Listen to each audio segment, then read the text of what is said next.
China's space war against the USA. Commentary. A Chinese state-owned entity was the third globally to successfully recover an orbital-class booster rocket in a controlled manner. China Aerospace Science and Technology Corporation, through a subsidiary, achieved the first such recovery for China and the second for any nation after the United States. This indicates that China's reusable rocket technology is second only to that of the United States, including SpaceX. The innovation is a serious threat because CASC serves both the Chinese Communist Party and allegedly cooperates with Russia on many related technologies, including space weapons, the destruction of adversary satellites, autonomous drone munitions, and integrated air and missile defense. CASC reportedly has plans to destroy SpaceX satellites upon which the United States and America's partner militaries rely. The CASC recovery was the first ever globally to use a massive net on a sea platform.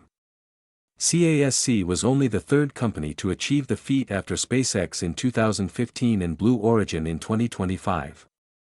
The booster came from the 63-meter-long March 10B rocket, which can launch a payload of 16 metric tons into low Earth orbit. The CASC booster had a 5-meter core diameter. As a world first, it deployed hooks rather than legs for its landing, an impressive technological innovation. There is apparently a 7-meter diameter recoverable Chinese rocket under development as well. The 10B launched on July 10 from Hainan Island in China's south. The booster used automation to land itself on a maritime platform outfitted with a large tension cable net about 430 kilometers downrange in the South China Sea. CASC argues that these innovations allow hooked reusable rockets to carry a larger payload given the reduced mass of no landing legs. Downrange recovery also decreases the extra fuel required to return the booster to the original launch site for some recoverable rockets. The CASC subsidiary that developed the system is the China Academy of Launch Vehicle Technology. The recovery system will likely decrease the cost of China's satellite launches and assist a plan to land Chinese astronauts on the Moon by 2030. It will provide China's military with a new dual-use technology that will threaten U.S. assets in space and on land through Chinese satellite constellations, counter-space weapons, launch surge capacity, and a strengthened missile industrial base that also makes intercontinental ballistic missiles. SpaceX has used its recoverable Falcon 9 rocket to send more than 12,000 Starlink satellites into space. SpaceX was instrumental in creating America's Starshield, a constellation of satellites that provides the U.S. military with secure communications and espionage capabilities. SpaceX is providing a new data network to the U.S. Space Force, and a system to track moving objects on Earth and in the air. Not only Starshield, but cheaper Starlink terminals are also used extensively by the U.S. military for communications, counter-drone operations, and long-range one-way attack drones.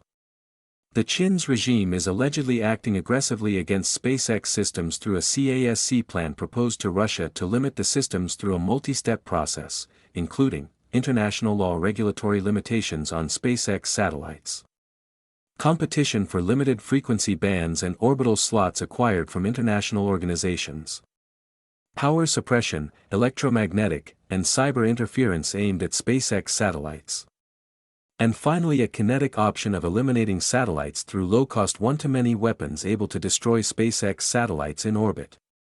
For this job, CASC allegedly proposes a weapon sufficiently inexpensive to destroy satellites more quickly than SpaceX can launch them.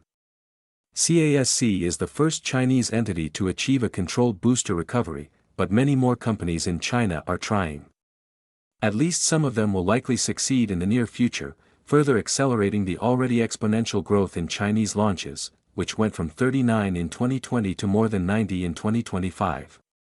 This year, China is targeting 140 launches. These launches will likely exceed the number of U.S. launches as China's launch and recover technology matures. Within the next year or two, expect more Chinese launch recoveries and the accelerated growth of Chinese satellite clusters to rival SpaceX's and Amazon LEO systems. Amazon LEO seeks to radically expand global broadband access through 3,236 LEO satellites. China's plans to compete with SpaceX and Amazon are ambitious, and will be directly served by its recoverable rocket innovations.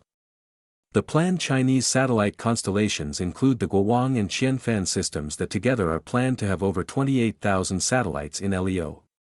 The constellations already have more than 350 satellites in orbit that serve not only Chinese commercial entities but also likely military and intelligence clients. They will be critical to the global deployment of Chinese military drones that rely on robust, dependable guidance, communications, and surveillance from global satellite systems. Qianfan, which plans to launch 15,000 satellites into orbit by 2030, will compete with U.S. efforts to capture the global satellite broadband market. Qianfan already has trial deals inked with Brazil, Turkey, Malaysia, and Kazakhstan. If these countries want to retain their democratic partnerships and access to U.S. and allied markets, they should cancel their deals with China.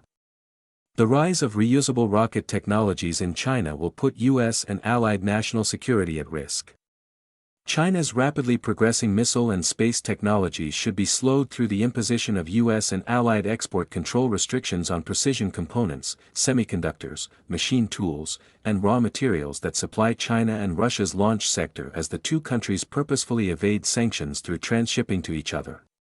Additionally, tariffs and economic sanctions should be expanded against both countries to impact their economies, which serve as the tax bases for their mutually supportive military and space spending.